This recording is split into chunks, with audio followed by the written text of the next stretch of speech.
Matapos ang pananalasa ni Bagyong Ramil, agad umagapay at nagbigay ng tulong ang mga miyembro ng Capiz Provincial Office sa mga pamilyang naapektuhan ng bagyo kung saan nagsagawa ng search and rescue operation at relief operation sa lalawigan.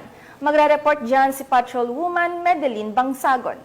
Sa gitna ng matinding pinsalang dulot ng Bagyong Ramil nito lamang ika-18 ng Oktubre taong kasalukuyan, muling pinatunayan ng mga tauhan ng Philippine National Police ang kanilang kahandaan at malasakit sa mamamayan sa pamamagitan ng mabilis na pagtugon sa mga apektadong lugar sa lalawigan ng Capiz. Ipinamalas ng Capiz Police Provincial Office sa ilalim ng pamumuno ni Police Colonel Albert D. Tapulaw, Provincial Director ng Capiz PPO, ang di matatawarang dedikasyon ng kapulisan sa pagtugon sa pangangailangan ng mamamayan sa gitna ng kalamidad, sa isinagawang search and rescue operation at humanitarian relief mission kasunod ng pananalasa ng Bagyong Ramil sa lalawigan ng Capiz. Bilang tugon sa malawakang pagbaha at pagkasira ng mga pangunahing daan, agad na kumilos ang mga tauhan ng PNP Capiz, katuwang mga kawani mula sa Philippine Army, Bureau of Fire Protection, MDRRMO, LGU, NGO, at iba pang pribadong sektor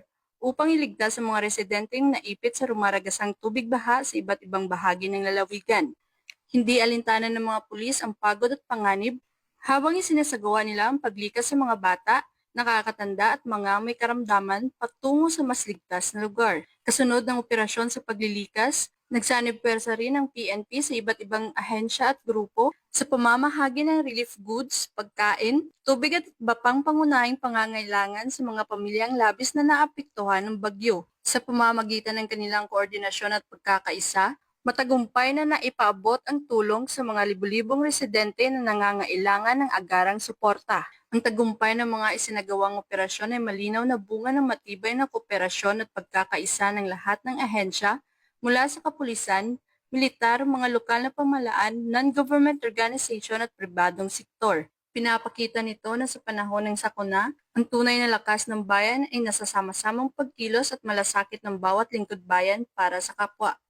Mula dito sa Police Regional Office 6, ako ang inyong Police News Network Correspondent, Patrolwoman Medeline Bangsagon, alagad ng batas, taga-taguyod ng Balitang Pulis.